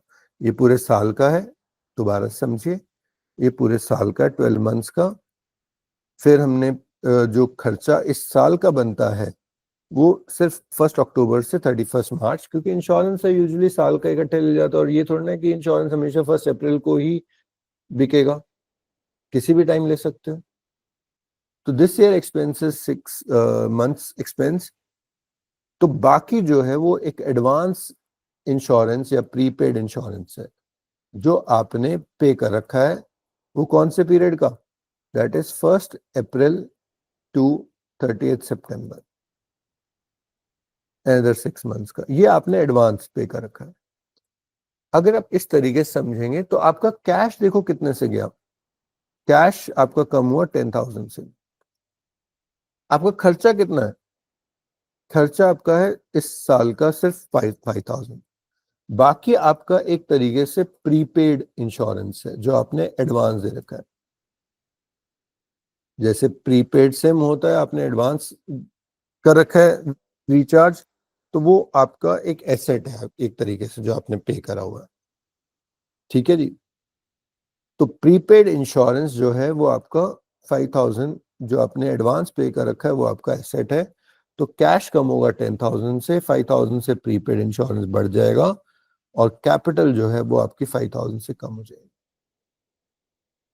आई होप दिस इज क्लियर।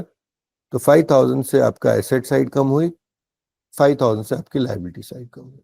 आइए देखते हैं कैसे एप्लीकेशन हुई है इसको। 10,000 से कैश कम हुआ,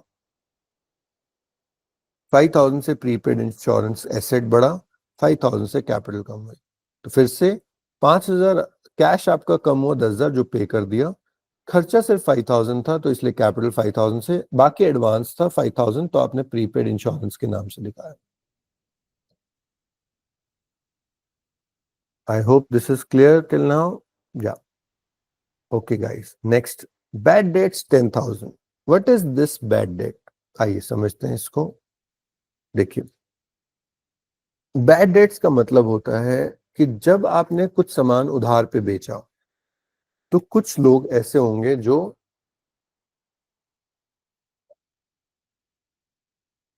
डिफॉल्ट करेंगे, यानी कि जो आपका पैसा वापस नहीं करेंगे। ठीक है, ऐसा होता है या नहीं? बिल्कुल हो सकता है। बिजनेस कर रहे हैं तो कई लोग, सारे लोग ऑनेस्ट नहीं है आपकी तरह, तो कई लोग ऐसे होंगे जो नुकसान करेंगे, यानी कि उधार पे सामान खरीदेंगे और पैसे वापस नहीं करेंगे। तो दोस्तों, उन उनसे जो पैसा मिलना था और अब नहीं मिला, तो उसको हम बैड डेट्स बोलते हैं। ये नुकसान है या नहीं है? बिल्कुल है।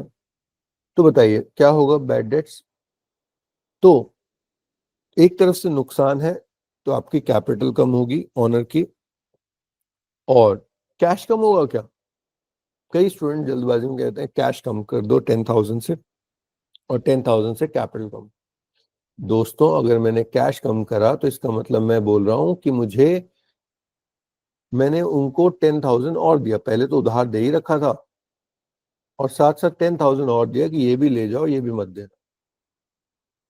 Is it so? ऐसा होता है क्या? नहीं। देखो दोस्तों, जब आपने उधार सामान बेचा था तो आपने एक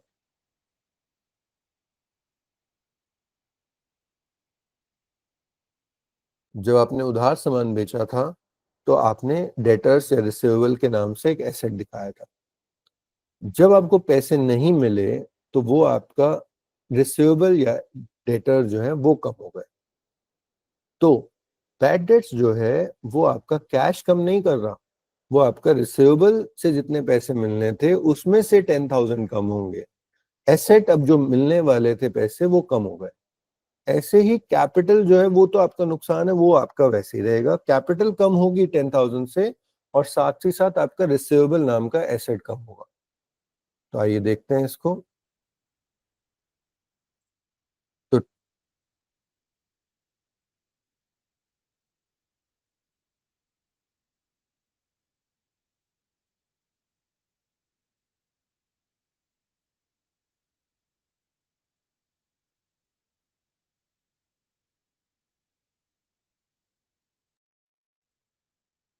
देखिए, 10,000 से आपका रिसीवेबल कम हुए और 10,000 से आपका कैपिटल कम हुए। तो बैड डेट्स जो हैं वो आपके रिसीवेबल को कम करेंगे 10,000 से, और साथ ही साथ आपके कैपिटल को कम करेंगे। कैश में कोई इंपैक्ट नहीं पड़ेगा।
नेक्स्ट ट्रांजेक्शन है प्रोविजन फॉर बैड डेट्स 10%। ये क्या हुआ? देखो दोस्तों, अभी हमारा एक्चुअल नुकसान हो गया था, ठीक है, कि हमारा नुकसान हो गया 10,000। अब आपने एक कहावत सुनी होगी, दूध का छला जला छाछ भी फूक फूक के पीता है। तो ये उसके ऊपर है। प्रोविजन फॉर बैड डेट्स का मतलब है कि अब आपको लगता है शायद कुछ और लोग भी पैसे नहीं देंगे। 10,000 रुपए तो नुकसान हो गया, लेकिन इसके साथ जो पर्सन रहता है इस, ठीक है, मान लो मेरे पास स्टूडेंट्स है, एक स्टूडेंट की फीस ड्यू थी, उसने बोला मैं नहीं दूंगा। अब मुझे लगता है इसकी संगति में जो रहता है ना, शायद वो भी ना दे, तो मैं उसका भी प्रोविजन एक बना के चल सकता हूँ। ठीक है, अकाउंटिंग में कॉन्सेप्ट यूज होता है, कॉन्सेप्ट ऑफ कंजर्वेटिज्म या प्रूडेंस। उसका मतलब होता है कि account for all future losses and expenses but do not account for anticipated income और गेन्स। यानी कि अगर कोई फ्यूचर में आपको लगता है कि नुकसान होने वाला है, उसके लिए आज से ही पैसा अलग करके चलिए। और अगर कोई फायदा होने वाला, कोई लॉटरी लगने वाली है, तो उसके लिए मत सोचो, जब होगा तब देना। लेकिन लगता है कोई नुकसान होने वाला है, जैसे ये बैड डेट्स हो सकते हैं, उसके लिए पहले से ही सोच के चलो और पैसा अलग करके चलो। तो यहाँ पे प्रोविजन फॉर बैड डेट्स 10% लिखा हुआ है कि नुकसान और हो सकता है 10% का। ठीक है जी। अब यहाँ पे ना दो क्वेश्चन है। एक तो इसको एंट्री कैसे करेंगे, ऑब्वियसली, ठीक है, अभी ये हुआ नहीं है।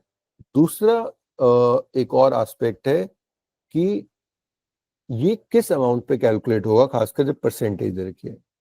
देखो दोस्तों, आपके जो डेटर थे अभी तक, रिसीवेबल जो थे, वो कितने के थे? 6 लाख के थे, और उसमें से 10,000 के बैड हो गए। तो क्वेश्चन यहाँ पे ये अराइज होता है कि जो आपका प्रोविजन होगा, प्रोविजन जो 10% दे रखा है, प्रोविजन फॉर बैड डेट्स 10%। तो मेरा क्वेश्चन है, ये 10% किसका होगा? 6 लाख का 10% होगा कि जो डेटर्स थे टोटल, या 590 का होगा?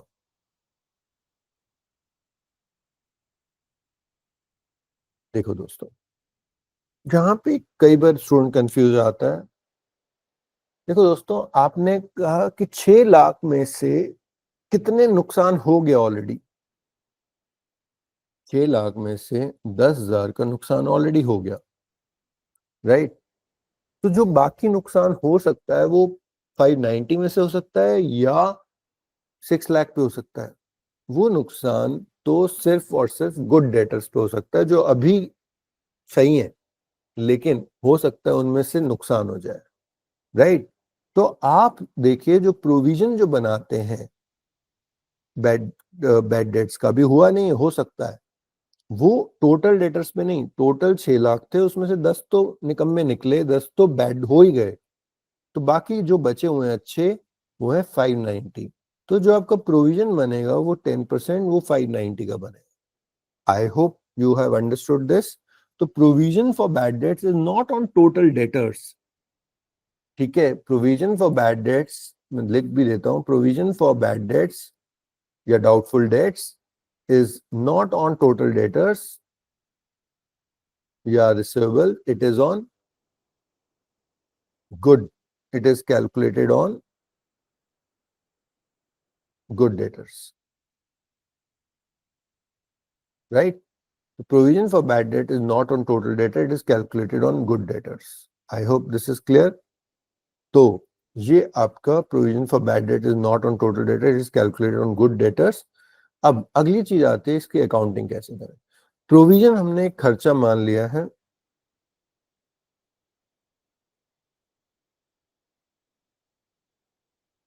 प्रोविजन हमने एक खर्चा मान लिया, नुकसान मान लिया है। तो जो नुकसान है कैपिटल को तो कम करेगा, इसलिए 59,000 हम कैपिटल तो कम कर देंगे। अब दूसरा तरीका है कि इसको हम डेटर्स, कैश तो नहीं गया, तो डेटर्स जो हैं या हमारे रिसीवेबल हैं, उनसे कम कर दें 59,000। या एक और तरीका होता है कि हम प्रोविजन फॉर डाउटफुल डेट्स एक अलग से कैटेगरी बना दें लायबिलिटी साइड पे, कि ये नुकसान होने वाला है, ये नुकसान हो सकता है, तो दोनों ही ट्रीटमेंट पॉसिबल है, या ठीक है अभी के लिए एज ए लेमैन, अभी हम लोग इनको टेक्निकली और डिटेल में पढ़ेंगे। तो अभी के लिए हम लोग ऐसा भी कर सकते हैं कि 59,000 कैपिटल से कम करें और 59,000 रिसिवेबल से कम करें। दूसरा ऑप्शन 59,000 कैपिटल से कम करें और अभी ये नुकसान होगा, ठीक है, तो अभी हम इनको, अभी हुआ नहीं है, इसको अलग रख देते हैं।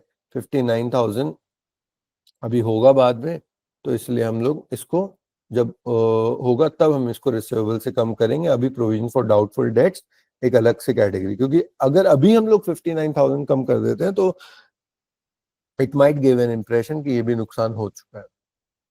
एज ए लेमैन अभी दोनों आप कर सकते हो, 59,000 कैपिटल से कम और 59,000 डेटर से, ठीक है, अल्टीमेटली इफेक्ट वही आएगा।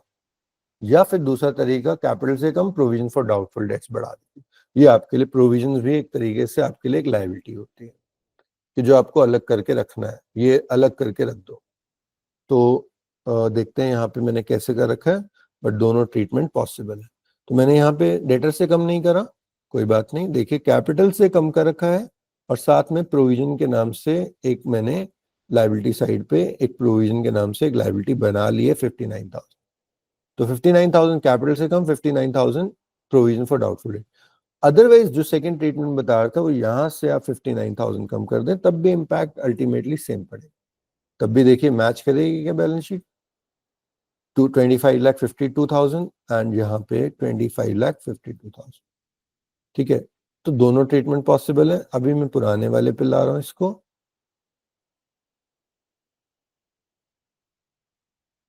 आई hope you have understood this. चलो बहुत बढ़िया, आगे मूव करते हैं। क्या इसके बाद मैच कर रहा है, चेक कर लेते हैं दोबारा दोस्तों।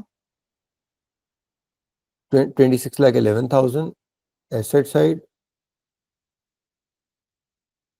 26,11,000 लायबिलिटी साइड। नाउ नेक्स्ट, अगली ट्रांजेक्शन है depreciation on computer 40%, furniture 10%, SLM. SLM का मतलब होता है स्ट्रेट लाइन मेथड, यानी कि फिक्स्ड, जो फिक्स्ड, अभी हम लोग इसको डिस्कस करते हैं। कंप्यूटर पे 40% डेप्रिसिएशन, तो देखिए क्या मतलब है। देखिए कंप्यूटर एक एसेट है या फर्नीचर एक एसेट है जो कई साल तक चलेंगे बिजनेस के लिए। हम जो अकाउंटिंग करते हैं नॉर्मली एक पीरियड के लिए कर रहे होते हैं, that is usually 1 year, right. तो कंप्यूटर चलेगा मान लो 5 साल, 2 साल, 4 साल, ठीक है, फर्नीचर चलेगा 10 साल। तो क्या हम कंप्यूटर की जो कॉस्ट है पूरी 1 साल का खर्चा मान लें ना, उसको हम स्प्रेड कर देते हैं over the life of the asset. जैसे कंप्यूटर पे हमने 40% डिप्रिसिएशन माना है, तो इसकी लाइफ लगभग 2.5 ईयर्स है। फर्नीचर पे हमने 10% एवरी ईयर ले रहे हैं, तो इसकी लाइफ लगभग 10 ईयर्स है। तो आपने डिप्रिसिएशन लगाया एसेट पे, ठीक है, तो अब बताओ डिप्रिसिएशन का क्या ट्रीटमेंट होना चाहिए। देखो दोस्तों, डिप्रिसिएशन एक खर्चा है, ठीक है। तो खर्चे जो है, कंप्यूटर था आपका 60,000 का, तो 60,000 का डिप्रिसिएशन 40%, ये आपका खर्चा कैपिटल से कम होगा। और 24,000 कैश से कम होगा क्या? क्या किसी को दे के आते हो डेप्रिसिएशन? नो, अपनी एसेट कम करोगे आप, कि 60,000 का दिखा रखा है एसेट, लेकिन उसमें में से 24,000 का खर्चा हो गया इस साल। तो कंप्यूटर जो होगा ना, कैश नहीं देना पड़ रहा डिप्शन। आप ऐसे समझिए इसको, आप गाड़ी एक खरीद के आए 10 लाख की, आपने सोचा इसकी लाइफ 5 साल है, तो 2 लाख रुपए इसका हर साल डिप्रिसिएशन मानूंगा। 10 लाख पहले दे के आए, क्या 2-2 लाख हर साल भी दे के आओगे? नहीं, ये सिर्फ आप 10 लाख की कॉस्ट को स्प्रेड कर रहे हो, कि मैं 1 साल का खर्चा नहीं मान रहा। 10 लाख एसेट है, पहले साल 2 लाख का यूटिलाइज हुआ तो 2 लाख का खर्चा माना, अगले साल फिर 2 लाख, फिर 2 लाख एंड सो ऑन। ऐसे ही हम लोग एसेट से कम करेंगे। 24,000 कंप्यूटर से कम हुआ, 24,000 कैपिटल से कम। सिमिलरली फॉर फर्नीचर 10% है, 1 लाख का फर्नीचर था, तो 1 लाख इंटू 10%, तो आपका फर्नीचर कम हो, कैपिटल कम हो गई 10,000 से खर्चा, और उधर से फर्नीचर नाम का एसेट जो होगा वो कम हो गया 10,000 से। आई hope this is clear. Cash नहीं देना किसी को, तो एसेट कम हुआ रेस्पेक्टिव कंप्यूटर या फर्नीचर और कैपिटल। और एक मेथड लिखा होता है एसएलएम, कई मेथड्स होते हैं, one of the method is straight line method, यानी कि हर साल सेम डेप्रिसिएशन। परसेंटेज दे रखी हो तो जो कॉस्ट है,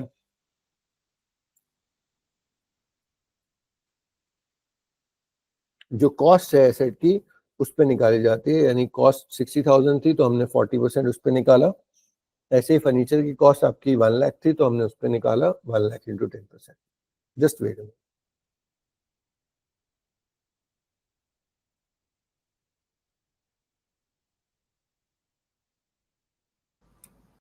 आइए देखते हैं इसको डील कैसे करेंगे। तो देखिए कंप्यूटर पे और फर्नीचर पे, देखिए यहाँ पे कंप्यूटर से 24,000 कम करा और साथ ही साथ आपका कैपिटल से 24,000 कम करा। फिर हमने फर्नीचर का देखा, फर्नीचर से हमने 10,000 कम करा 10% और कैपिटल से 10,000। अब देखते हैं क्या उसके बाद मैच कर रहा है total. Why not, 25,77,000 and here also 25,77,000। Next देखते हैं, goods given in charity worth 1,000। देखिए गुड्स जो दिए चैरिटी में बिजनेस के लिए खर्चा है। क्या कैश दिया? नहीं, इस बार कैश नहीं दिया आपका, लेकिन स्टॉक दिया। तो चैरिटी एक खर्चा है जो कैपिटल को कम करेगा, और कैश नहीं दिया, सामान दिया तो सामान को कम करेगा, स्टॉक 1,000 से कम होगा और कैपिटल 1,000 से कम होगा। तो देखते हैं इधर, तो 1,000 से आपका स्टॉक कम हुआ और 1,000 से आपकी कैपिटल कम हुई। फिर मैच कर रहा है, बिल्कुल एसेट साइड और लायबिलिटी साइड पे स्वयं चेंज है तो इसलिए मैच करेगा। आइए नेक्स्ट ट्रांजेक्शन करते हैं। Distributed samples ₹10,000। सैंपल बांटे, बिजनेस में सैंपल बांटे जाते हैं तो एक तरीके से स्टॉक ही बांटा जा रहा है। तो देखिए स्टॉक बांटा 10,000 का, तो फिर से देखिए स्टॉक 10,000 कम हुआ और सैंपल बांटना एक मार्केटिंग का खर्चा है तो 10,000 से आपकी कैपिटल कम हुई। क्या उसके बाद मैच करेगा? Why not. तो ये आपका 25,66,000 एंड सेम 25,66,000। तो आई hope this is clear. Received from customer ₹45,000 in full settlement of ₹50,000 by check। अब जैसे हमने क्रेडिटर्स का करा था एक केस कि हमने 50,000 पे करने करने थे और 49 में काम चल गया था। ऐसे ही हमने भी तो हो सकता है किसी को डिस्काउंट दियो, ये वो वाला केस है कि हमें एक कस्टमर से 50,000 मिलने थे, हमने कहा अभी पे कर दो, हम 10% डिस्काउंट दे रहे हैं, 45 पे कर दो, ठीक है। तो चेक से मिला तो मेरा बैंक बैलेंस कितने से बढ़ेगा? 45 से या 50 से? बैंक बैलेंस बढ़ेगा दोस्तों 45 से, कि मेरे को पैसे जितने मिले। लेकिन मेरे रिसीवेबल कितने से कम हो जाएंगे? फिर 45 या 50? मेरे रिसीवेबल अब मुझे 50,000 नहीं मिलेंगे, 45 में काम हो गया तो मेरे रिसीवेबल जो होंगे 50,000 से कम होंगे। नुकसान हुआ? यस, इस बार हमने डिस्काउंट दिया दूसरे को, this is called discount allowed. खर्चा? यस, वो खर्चा किसका? कैपिटल में से कम, ऑनर का। तो 50,000 के एसेट कम होगा रिसीवेबल, 45,000 बैंक बैलेंस बढ़ेगा और 5,000 का आपका नुकसान जो हुआ that will be deducted from capital. तो आइए देखते हैं इसको।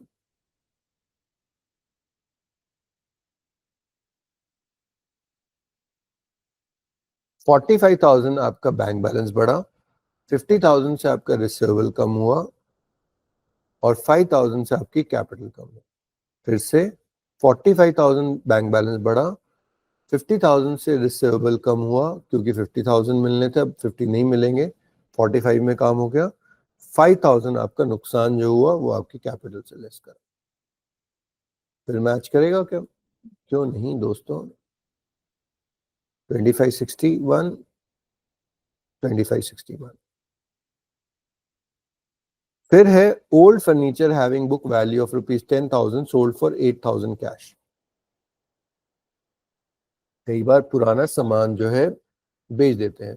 बुक वैल्यू क्या होती है? एसेट की कॉस्ट में से डेप्रिसिएशन जब लेस करके जो वैल्यू बचती है, जैसे हमारा 1 लाख का फर्नीचर था उसमें से 10,000 कम हो गया तो 10,000 कम होने के बाद जो वैल्यू बची 90,000, वो कहलाती है बुक वैल्यू। तो बुक वैल्यू का मतलब जो अभी वैल्यू बची हुई है उसकी बुक्स में। 10,000 के एसेट है जो बिजनेस ने 8,000 में बेच दिया। अगर आप देखिए कोई चीज आपने 10,000 की 8,000 में बेची, फायदा या नुकसान? नुकसान। 2,000 का फायदा भी हो सकता है, 10 की 12 में 15 में बेच सकते थे, और ये स्टॉक नहीं है। ठीक है, आइए देखते हैं। फर्नीचर, ओल्ड फर्नीचर बेचा, कैश कितना मिला? 8,000। कैश बढ़ जाएगा 8 से। फर्नीचर कितने का कम हुआ? 10,000। तो फर्नीचर को कम करने का 10 से। फायदा या नुकसान? नुकसान 2,000 का। नुकसान कहाँ पे? कैपिटल। तो कैपिटल कम हो जाएगी 2,000 से। तो बहुत सिंपल, कैश मिला 8,000, फर्नीचर कम हुआ 10,000, और नुकसान हुआ 10,000 की चीज 8,000 में बेचने से 2,000 का। कैपिटल कम होगी 2,000 से। क्या फिर मैच कर रहा है? वाई नॉट दोस्तों। 25,59,000, 25,59,000। आई hope this is clear. Next, purchase new furniture of rupees 35,000 in exchange of goods of rupees 12,000 and remaining payment through bank। 35,000 का फर्नीचर खरीदा, कुछ तो एक्सचेंज ऑफ गुड्स में आपने अपना सामान दिया, फर्नीचर आ गया, और बाकी पेमेंट बैंक। तो 12,000 और 23,000 दो ट्रांजेक्शन। देखो दोस्तों, अलग अलग करते हैं अगर, कोई बात नहीं। तो 12,000 का फर्नीचर आया और 12,000 का स्टॉक चला गया, और फिर 23,000 का फर्नीचर आया और 23,000 बैंक से कम हो गया। बहुत सिंपल है, कंबाइन कर दें। तो देखिए, आप इसको अगर चलो, 12,000 का स्टॉक आया और सॉरी स्टॉक गया, और 12,000 का फर्नीचर बढ़ा। ठीक है जी। फिर आपका 23,000 का फर्नीचर बढ़ा, 23,000 आपके बैंक से कम हो गए, बस खत्म। तो इसके बाद भी, इसके बाद दोनों एसेट साइड के चेंजेस है सारे, तो आपका ultimate effect will be same. I hope you have understood this. चलिए next transaction. Stationery purchase ₹5,000 cash. 5,000 की स्टेशनरी खरीदी। देखो 5,000 स्टेशनरी एक खर्चा है, तो खर्चा कैश कम हो गया 5,000 का, और कैपिटल कम हो गई 5,000 से। तो आपने कैपिटल कम करी 5,000 से और कैश कम करा। इस पे एक कॉन्सेप्ट और होता है कि अगर स्टेशनरी बची हुई है तब क्या करेंगे। एक कॉन्सेप्ट होता है मटेरियलिटी, जो हम डिटेल में डिस्कस करेंगे बाद में। तो अगर हम मानते हैं कि ये खर्चा सिग्निफिकेंट है, और मान लीजिए, तो हम इसको एसेट की तरह ट्रीट कर सकते थे। यहाँ पे जितना सामान यूज हो जाता वो आपका खर्चे में आता, जितना बच जाता वो आपका एक तरीके से स्टेशनरी का स्टॉक बच जाता। ठीक है, अगर ये इनसिग्निफिकेंट है, बिजनेस के साइज के अकॉर्डिंग डिपेंड करेगा। अगर ये बहुत ज्यादा मटेरियल नहीं है, जैसे मान लीजिए मैं अपने बिजनेस मानता हूँ कि कोई भी 10,000 रुपए खर्चा मटेरियल, 10,000 रुपए से कम तक का खर्चा मटेरियल नहीं माना जाएगा। तो 5,000 का कोई खर्चा आया, अगर वो एसेट भी है, मान लीजिए मैंने एक कप खरीदा, तो कप ये आया 500 रुपए का। तो मुझे पता है 10,000 मेरी लिमिट है, 10,000 से नीचे तक का ये, अगर ऑल्दो ये 10 साल चलेगा, लेकिन मुझे इसकी अकाउंटिंग वैसे नहीं करनी, मुझे इसको 1 साल का ही खर्चा मान लेना है। तो मैं इसको इतना वो नहीं करूंगा, मैं इसको 500 1 साल का ही खर्चा मान के इसको खर्चे में दिखा दूंगा। ऑल्दो एसेट एग्जिस्ट करेगा बुक्स में, लेकिन जीरो वैल्यू पे पहले साल में ही खर्चा मान लिया मैंने। राइट। तो आप ये समझिए कि ये एक कॉन्सेप्ट फॉलो होता है विच इज कॉल्ड मटीरियलिटी। अगर वो हम फॉलो करते तो फिर हमें स्टेशनरी का जितना सामान बचा होता वो एसेट की तरह आता। बट यूजुअली हम लोग स्टेशनरी जैसे खर्चे को, मैंने बोला एक लिमिट लगा ली बिजनेस ने, इतने तक का खर्चा, इतने तक का अमाउंट जो स्पेंड करा वो खर्चा, इससे ऊपर करेंगे तो हम उसको देखेंगे, क्लासिफाई करेंगे कि एसेट है या खर्चा है। चलिए, अभी ज्यादा नहीं समझ में आया, कोई बात नहीं। स्टेशनरी को हमने खर्चा माना है, अभी तो कैश कम हुआ और कैपिटल कम हुआ, कोई बात। नेक्स्ट है, ट्यूबलाइट बल्ब परचेज करे 2,000 के। अगर 5,000 मान लो बिजनेस ने सोचा हुआ है कि उसकी लिमिट है कि उतने तक का खर्चा जो है खर्चा माना जाएगा, उतने तक का अमाउंट खर्चा, तो ऐसे ही तो ये भी खर्चा मानेंगे, 2000 का कैश और 2000 से कैपिटल, इलेक्ट्रिसिटी एक्सपेंसेस।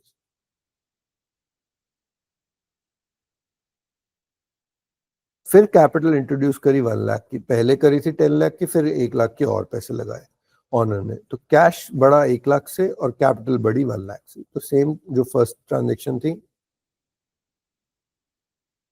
अगला है withdrew ₹20,000 from bank for official purpose and 50,000 for personal purpose. मान लीजिए कोई पेटी कैश खर्चा करना होता है, चाय कॉफी, स्टाफ के लिए कोई पार्टी करी, कुछ भी, तो आपने ऑफिशियल पर्पस के लिए 20,000 रुपए निकाले बैंक से, कैश में रख दिए, और 50,000 पर्सनल पर्पस के लिए। तो दोनों को अलग अलग समझते हैं। जो आपने ऑफिशियल पर्पस के लिए पैसा निकाला बैंक से, तो बताइए उसमें क्या होगा। 20,000 आपका बैंक बैलेंस कम होगा, ठीक है, और 20,000 आपका कैश बढ़ जाएगा। 20,000 आपका बैंक बैलेंस कम होगा जो अपने ऑफिशियल पर्पस के लिए निकाला, और 20,000 आपका कैश बढ़ जाएगा, सॉरी, और बैंक बैलेंस कम हो जाएगा, क्योंकि आपने बैंक से निकाला, बैंक कम हो गया और कैश बढ़ गया। उसके साथ साथ एक और था कि आपने 50,000 जो पैसा है बैंक से निकाला, वो आपने अपने पर्सनल पर्पस के लिए निकाला, ठीक है, आप ले गए पैसा घर पे अपने घर के खर्चे करने के लिए। ठीक है दोस्तों, ये जो है देखिए, बैंक से तो 50,000 कम हुआ, और राइट, तो बैंक कम हो गया। अब जो बिजनेस पैसा लगाता है वो कैपिटल कहलाता है। बिजनेस ऐसा नहीं है, जो ऑनर है जो पैसा लगा रहा है वो कैपिटल कहलाता है। अब ऑनर पैसे निकालता भी तो रहेगा बीच बीच में, तो जब वो विड्रॉ करता है अपने पर्सनल पर्पस के लिए, उसको हम बोलते हैं ड्राइंग। या अभी के लिए आप समझिए, वो खर्चा नहीं है बिजनेस का, ऑनर ने अपना जितना बनता था टोटल अमाउंट, उसमें से कुछ पैसा निकाल लिया, इसको बोलते हैं ड्राइंग या नेगेटिव कैपिटल।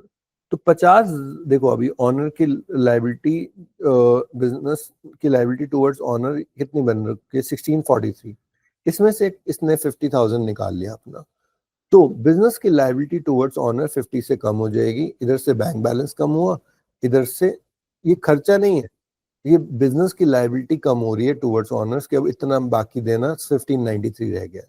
तो ड्राइंग्स या पर्सनल पर्पस के लिए निकाला, तो इधर हमने बैंक से कम करा, और उधर से बिजनेस की लाइबिलिटी टुवर्ड ऑनर कम हो गई, क्योंकि ऑनर ने 1643 लेने थे, 50 ले लिया, बाकी 1593 रह गए। क्या फिर मैच कर रहा है टोटल? 26,02,000, 26,02,000, बिल्कुल ठीक है। देखिए last, he paid income tax of rupees 15,000 cash as advance tax. He created a provision of 25,000 for income tax. 15,000 advance tax पे करा। एडवांस टैक्स क्या होता है कि यूजुअली गवर्नमेंट ना आपसे बोलती है कि आप इस साल का जो इनकम टैक्स होगा अगले साल पे करना, लेकिन अगर आप ज्यादा पैसे कमा रहे हो तो फिर हम आपका वेट नहीं करेंगे अगले साल का, आप करंट ईयर में ही टैक्स दे दो, ठीक है। उसको गवर्नमेंट बोलते हैं एडवांस में आपने टैक्स दे दिया, उसकी कुछ कंडीशंस होती हैं, तो गवर्नमेंट आपसे एडवांस में ही टैक्स ले लेती है। तो जो आप एडवांस में पे करते हो टैक्स, वो आपके लिए एक एसेट बन गया, ठीक है, वो आपके लिए एक एसेट बन गया। तो आपका कैश गया 15,000 से, ठीक है, और आपका एक एसेट एडवांस टैक्स के नाम से खड़ा हो गया। जैसे आपका डिपॉजिट था, सिक्योरिटी डिपॉजिट या प्रीपेड इंश्योरेंस, ऐसे ही ये एडवांस में पे कर दिया, एडवांस टैक्स बोल दो या प्रीपेड टैक्स नहीं बोल सकते, बट ये एक एडवांस पे कर दिया, एडवांस एसेट में आ गया एडवांस टैक्स, और कैश कम हुआ तो कैश लेस कर दिया। एक है साथ में आपकी एक लाइबिलिटी क्रिएट करी 25,000 के इनकम टैक्स के लिए, तो आपने 25,000 की एक लाइबिलिटी, ये ना, मैं ऑल्दो ये जो अभी हम लोग प्रोविजन करेंगे वो कंपनी के हिसाब से बिल्कुल सही होगी ट्रीटमेंट, इंडिविजुअल के हिसाब से जो इनकम टैक्स है यूजुअली उसका पर्सनल खर्चा माना जाता है, ड्राइंग माना जाता है। अभी समझाने के लिए कॉन्सेप्ट सिर्फ मैंने इसको बिजनेस का खर्चा माना है, ठीक है, आगे हम इन चीजों के बारे में डिटेल में पढ़ेंगे। तो अगर मान लीजिए बिजनेस का खर्चा है, ठीक है, अगर इनकम टैक्स की जगह कोई और खर्चा होता, मान लीजिए कोई और टैक्स होता, जैसे जीएसटी होता, चलो इसको मैं चेंज ही करता हूँ, ये टैक्स कोई और होता, जीएसटी हो गया, ठीक है, तो अब क्या होगा, उसने 25,000 का एक प्रोविजन बनाया टैक्स के लिए।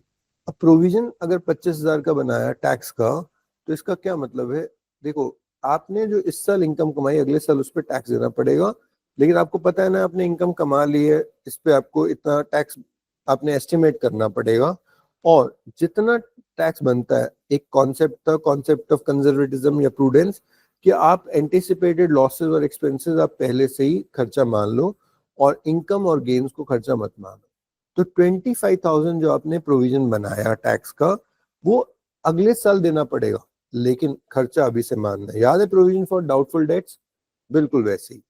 तो इसका क्या होगा, एक तरफ से 25,000 आपका खर्चा है, कैपिटल से कम कर दो, इस साल का ही खर्चा है, देना सिर्फ अगले साल है। और उधर से टैक्स पेबल या provision for income, provision for tax एक लायबिलिटी की तरह आएगा 25,000। तो लेट अस सी, 25,000 आपका खर्चा है क्योंकि आपने इनकम कमाई, टैक्स ड्यू बनता है, और अभी आपने पे नहीं करा, अगले साल दोगे, तो हम इसको आपकी लायबिलिटी मान लेते हैं, प्रोविजन फॉर टैक्स 25,000। तो एक लायबिलिटी कम हो गई, कैपिटल कम हो गई बिजनेस की, कि खर्चा है, और दूसरी liability capital provision for tax बढ़ गई क्योंकि ये अभी बाद में पे करना पड़ेगा।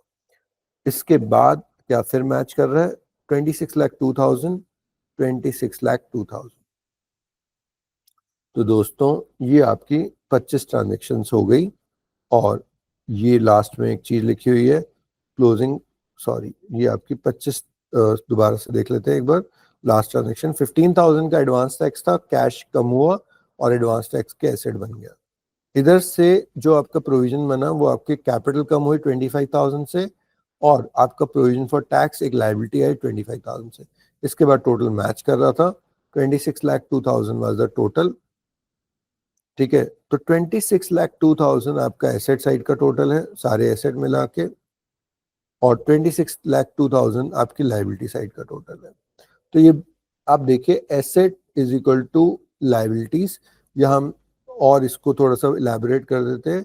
एसेट, हम ये इक्वेशन बनाते हैं, assets is equal to capital plus liabilities. Capital का मतलब जो बिजनेस ने ऑनर को देना है वो लायबिलिटी, और बाकी लायबिलिटी आउटसाइडर लायबिलिटी है, like payable, provision for tax etcetera. तो asset is equal to capital plus liabilities, ये इक्वेशन होती है जो हमें ध्यान रखनी है, यही बैलेंस शीट है। सिर्फ और सिर्फ इसको हम अब समराइज करना सीखेंगे कि किस तरीके से इसको, मान लीजिए एक रिलायंस जैसी कंपनी की भी बैलेंस शीट, ताकि जहाँ पे लाखों ट्रांजेक्शन डेली हो रही हैं उसकी बैलेंस शीट एक पेज में कैसे बना सकते हो।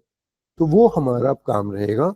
अगर हम ऐसे करने लगे, ये फॉलो नहीं हो पाता है, क्योंकि अगर ऐसे करने लगे तो सालों लग जाएंगे एक साल की अकाउंटिंग करने के लिए। तो इसके बजाय हम लोग कुछ और सिस्टम फॉलो करेंगे, ये लेकिन बेस यही रहेगा, यही चीजें हैं, यही चीज यूज होगी, यही कॉन्सेप्ट यूज होंगे, और asset will always be equal to liabilities, capital plus liabilities. तो यही कॉन्सेप्ट, यही है, पूरा अकाउंटिंग इसी पे बेस्ड है। ठीक है, तो आपको ये समझ में आ गया तो आगे बहुत आराम से समझ में आ जाएगा। अभी हमने अकाउंटिंग इक्वेशन सीखी है, फिर हम इसमें आगे और प्रोसेस में journal entries, ledger, trial balance, balance sheet, P&L, ये सब सीखे। ठीक है दोस्तों, आज के लिए इतना ही, अगली क्लास में हम मिलेंगे जल्दी। Thank you so very much, enjoy, bye bye.